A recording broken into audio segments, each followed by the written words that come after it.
Hi, everybody, and welcome to this third episode in this third season of A Justice Seeking Church.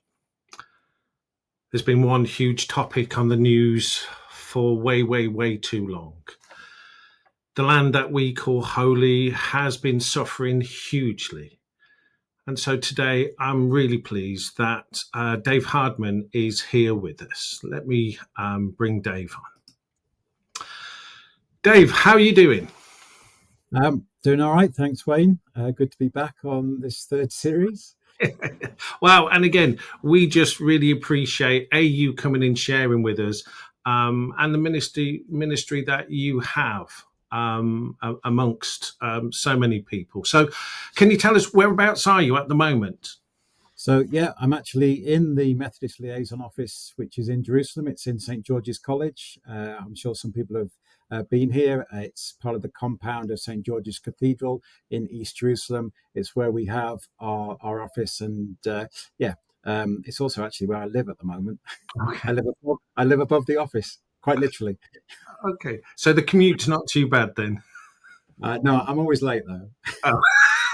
Yeah. As I say, even online, the car park's always a nightmare.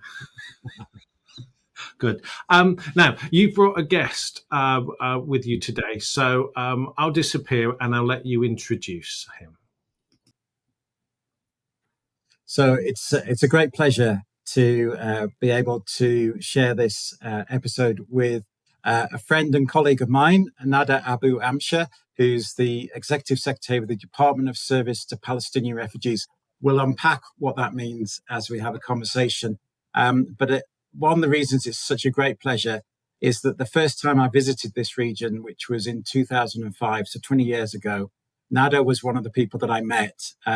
We both had more hair in those days, but it's been one of my joys, having been in this role for 2 years now. I've gone into my third year, to be able to reconnect with Nada. And when I first met Nada, he was working with East Jerusalem YMCA, but he's now with the Department of Service to Palestinian Refugees. So, Nada, welcome. And perhaps we could just start with an explanation of what DSPR is and does. Yeah, thank you, David. And yes, it's a pleasure. And the Department of Service to Palestinian Refugees, it's an organization, came as a response to the Nakba and the establishment of the State of Israel in 1948. So it was a ecumenical attempt to help the refugees to live in dignity after the Nakba, and where more than 750,000 have been kicked out and forced out of the country and have been displaced internally as well. So Department of Service to Palestinian Refugees is working in Lebanon, Jordan, in Jerusalem, West Bank, in Galilee, as well as in Gaza. So in all of these areas, we have kind of set up, working, serving in a strategic direction in our work, which is mainly concentrating on health and including mental health, economic empowerment and social empowerment, and responding to emergencies, and also trying to highlight the rights of the Palestinian refugees in this region. So it's kind of a big setup. It has different locations, but all of them are working under the umbrella of the four families of churches in the Middle East, which is the Orthodox, the Catholic, the Evangelic, as well as the Eastern Orthodox, like the Armenian, the Assyrian, and other churches. So all of them are representing the umbrella organization and to govern and lead the work of the DSPR as an ecumenical, attempt to help refugees. So, I mean, on the one hand, a real example of ecumenical working together, but also of those churches wanting to seek justice for refugees. And you mentioned the Nakba, which is a Arabic word which means catastrophe, and 750,000 Palestinians forced from their homes and their communities. And I think I'm right in saying that sort of 70% of the Gazan population were made up of refugees. So people who've been living in other parts of this land who in 48 and 49 were forced out of their communities and ended up living in Gaza. And I want to start just talking about Gaza because I know you've been very active and the Methodist Church has actually been supporting DSPR with your work in Gaza over the last 2 years. And we're committed to continue working with you in terms of helping fund the work you're doing. But perhaps you could just explain what you've had to do in the last 2 years, actually in Gaza itself, and with the and have you had people there, and what have they done, and what have they experienced? Yeah, yeah. Thank you. Really, we appreciate the encouragement and the solidarity and support of Methodist Church in our plans in Gaza, where we used to serve the normal and during the normal days. Hopefully, there is something no anything normal. The normal days before actually October 2023, we used to run. Primary healthcare services, vocational training programs and centers, 3 vocational training centers for young people to find jobs and to be able to live independent, especially those marginalized, and running different kind of community empowerment programs for women, for children, for elderly, for everybody, and responding to emergencies during the last 2 years. We dedicated our efforts. Actually, we have big setup there. We have 100. We used to have 100 staff members, and during the war, we became 120 something staff members. Although we lost 5 of them, have been killed by the Israeli attacks to the residential areas. 5 of our staff killed with their families.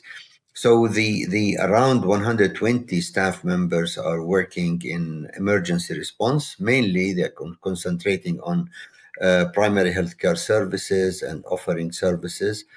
We lost our premises, we lost our clinics, but we reopened new clinics. So we opened new clinics with as a typical primary healthcare clinics, where we are offering or receiving people, offering child and mother services, checkups for whoever comes, offering medicine. We have small laboratories, we have dental services, as well as offering medical awareness and health awareness to the families who are coming in order to take care of their hygiene, and distributing some hygiene kits in order to help them, stop or reduce the potential of spreading of spreading diseases, which is so many diseases have been spread. So this is one component of our work. The other component is the working in the in offering some food and non-food items. So we offer to different communities food, and offered different kind of nutritious materials, and some specific food for pregnant women, for breastfeeding women, as well as special supported food for children, and children milk. So this is part of the services. The other part was cash support. We offered cash support for thousands of families, actually, according to specific criteria, who left alone with nothing, in a time of no resources, no income, no nothing. So it was a big work, and still it's big work taking place in all areas of Gaza. Nowadays we are not working in Rafah because it has been damaged totally, almost totally, and few organizations and are functioning in Rafah. we couldn't continue. Our clinic there has been damaged totally, and we lost it totally. But we are working in Deir al-Balah and Khan Yunis and in Gaza City.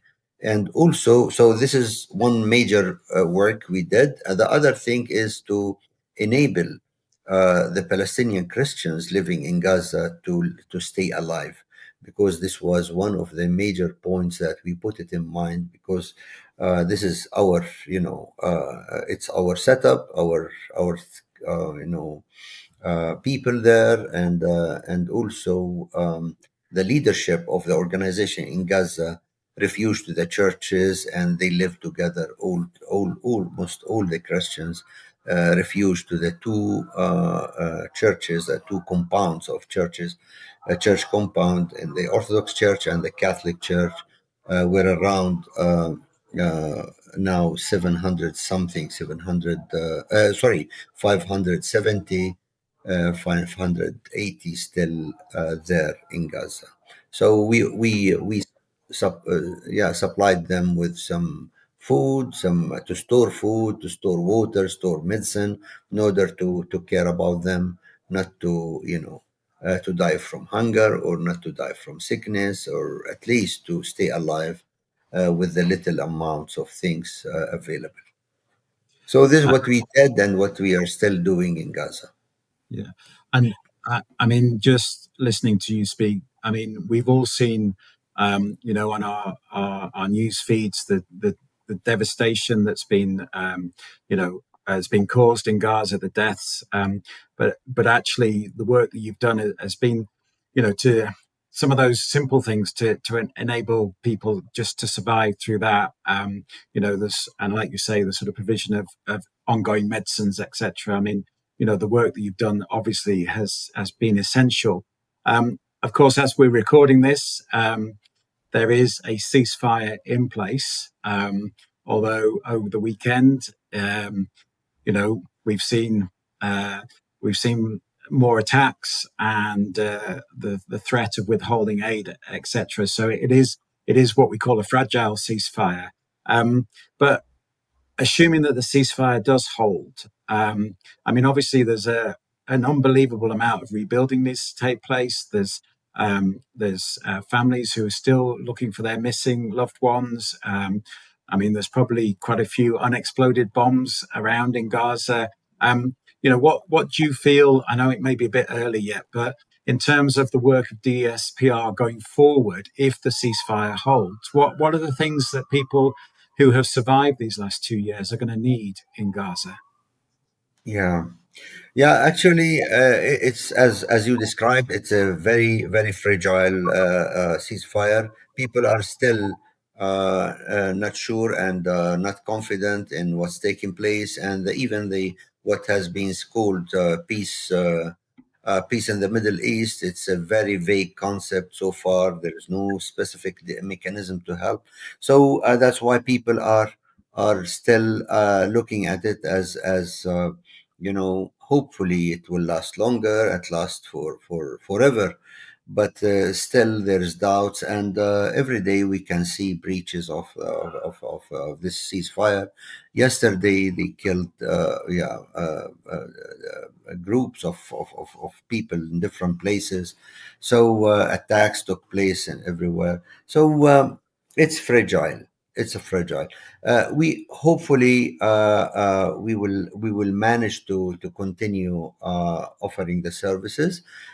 What we are planning is to continue doing the life saving services in terms of medical and primary healthcare services, as well as giving special attention to the winterization services. Winter is knocking at the doors, and it's people lost everything. People lost their clothes in the under the damaged buildings, and also during their forced displacement from place to another. Each time they lose some of these things. So clothing is something so important. Having blankets available, it's something so important. We believe that this is one of the things that we would try to find resources in order to enable people live, at least those who are sick or children or pregnant women, at least to have kind of warm clothes if possible, or to have blankets to cover themselves, especially talking about the almost everywhere it's damaged. The homes has been damaged, buildings has been damaged, and even the remaining buildings not damaged, it's partially damaged, and it's not keeping warm. So it's important to care about this aspect. So this is one of the aspects. At the short run, we will try to do it, besides the medical services and psychosocial support, and also staff care. We need to take care of our staff, because they are service providers. They are offering the support and the care for the people, and they themselves are in need for that. They themselves has been displaced. They themselves lost relatives, lost family members, lost homes, lost property, and even lost hope of this world. Yeah, can save them. So we believe that this kind of continuous pressure and this kind of hard pressure on them, while they are still caring about others and helping others, this deserves kind of caring of them, and in order to enable them maintaining their resilient ability to continue doing what they do, and also to ventilate their stresses and this kind of hardship they are going through. So I believe these three dimensions of work, health and mental health, and psychosocial support, as well as the winterization, will be the close things that we are concentrating on. Besides, planning for the hopefully a future change in Gaza.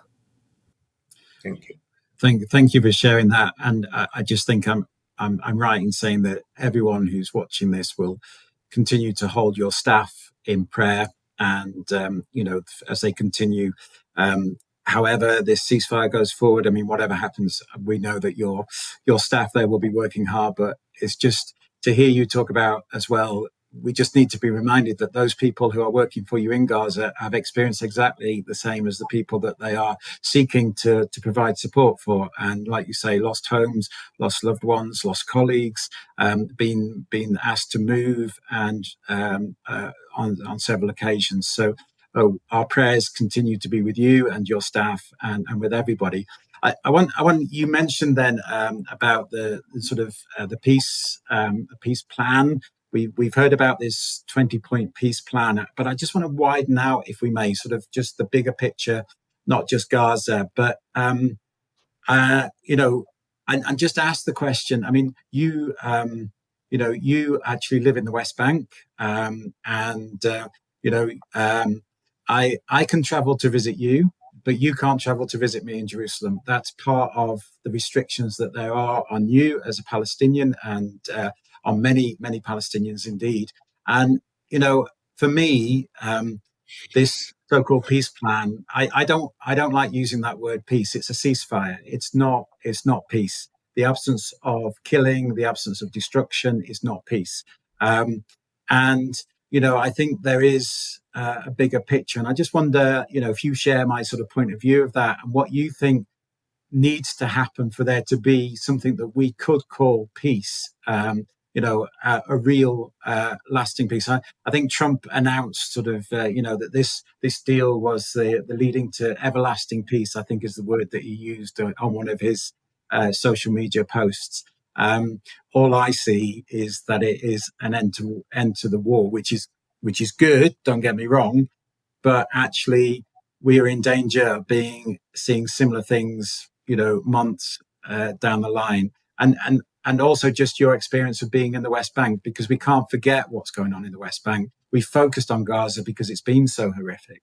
So yeah, any thoughts on what it means as a justice-seeking church to seek through that justice peace? Yes, Dave. This is exactly important to touch base on it. Actually, what's taking place is not peace at all. especially for those who are living here, who can see the daily harassment, the daily violations to human rights, the daily attacks that the settlers, for example, the settlers' violence. These are groups of militia who are led by the Minister of Interior Security, Ben Gvir, who's arming them with arms, who is distributing arms to them to attack villages. So there is hundreds of thousands of villagers can't reach their land, can't graze their animals in the valleys, in the mountains, because of this kind of groups of militias of settlers who last week they killed two people because they were harvesting the olive trees. So you go to harvest your olives and you find settlers attacking you. Either you stop and defend your right to take your property, or you lose it and run. If you defend it, you might be killed, you might be beaten, you might be shot. And two of them has been shot because they refused to leave their picked olives in the field for those settlers who are coming to theft it.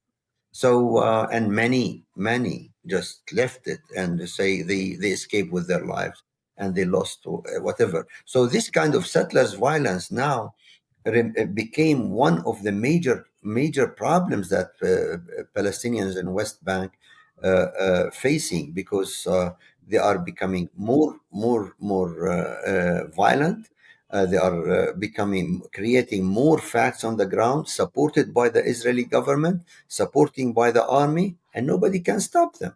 And people living the torture daily without being noticed, without being mentioned, without being. So there is some reports about it, including B'Tselem, which is an Israeli human rights organization, documenting this. There is different other organization, OCHA, which is United Nations Office for Coordinating Humanitarian Affairs, also mentioning that. There's many others, but nothing stopping this kind of attacks. Also in prisons, there is people thought that there is exchange of prisoners happened between Gaza, or the soldiers kept it in Gaza, and the Palestinian prisoners. But they forgot that there is more than 11,000 Palestinians are in prison, and many of them are captive. Yeah, there. They are, there's 3,500 something prisoners who are under administrative detention. They are there without charges, without a trial, without anything, including doctors like the doctor Abu Safiya, who was running the Ashifa hospital in Gaza. So all of these people are subject to daily torture.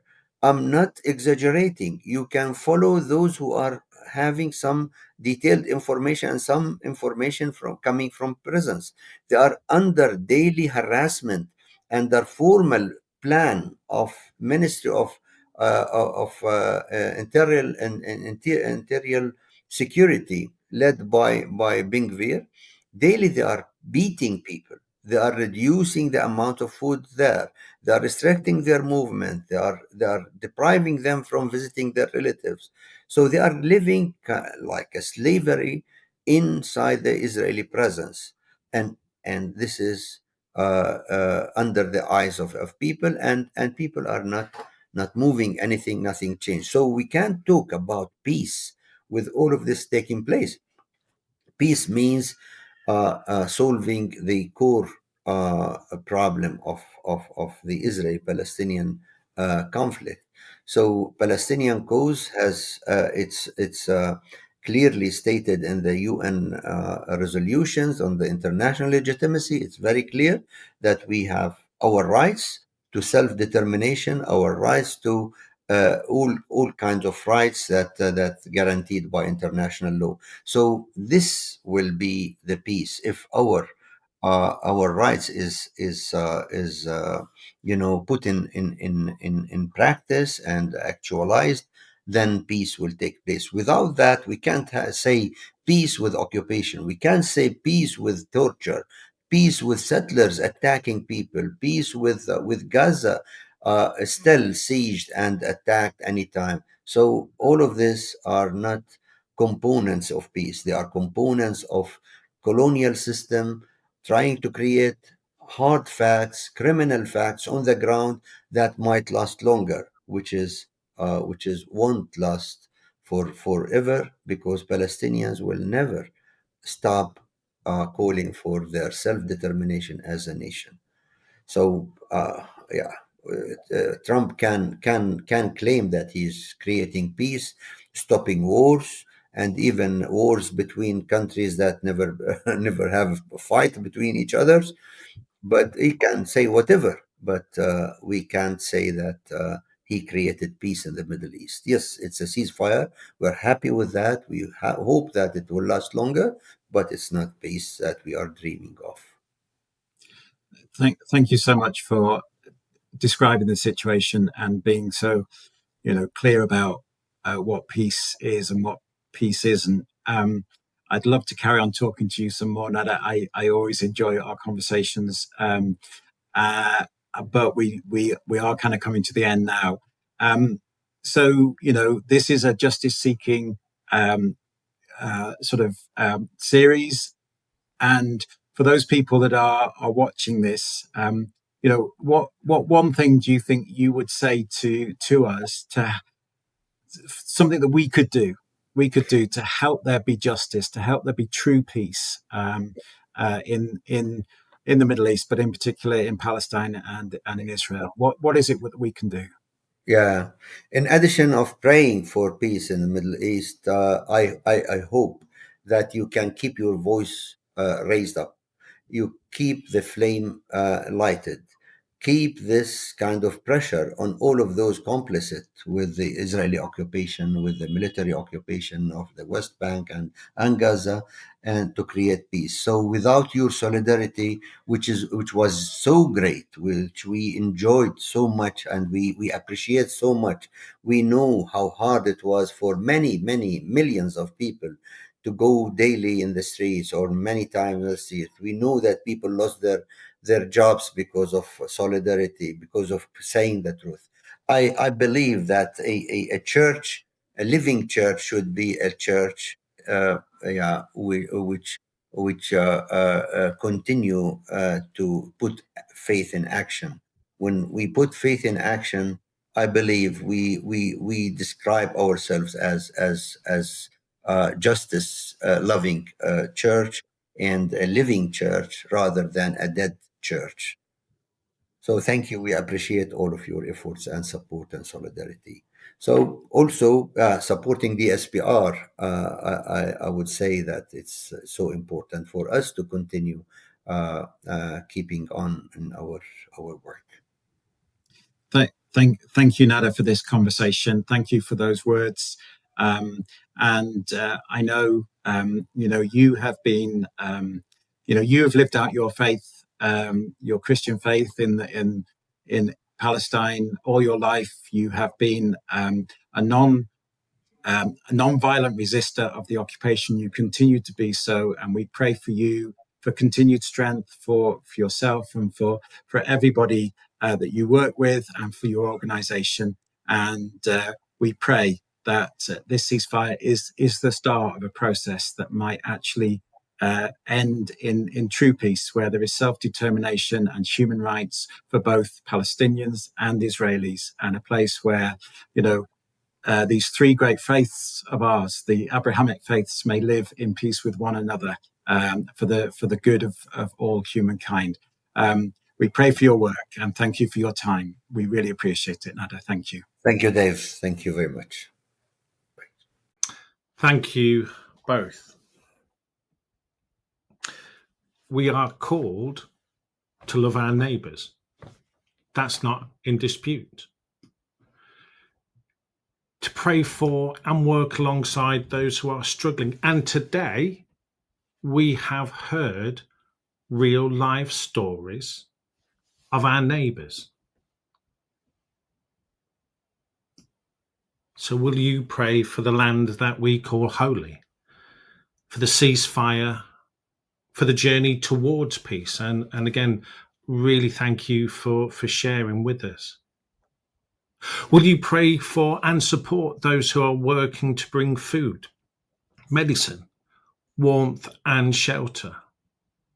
We've heard today a challenge, a call, a plea. Will we stand in solidarity? Will we ask, so what is mine to do? Will we strive to be a justice-seeking church, to put our faith into action?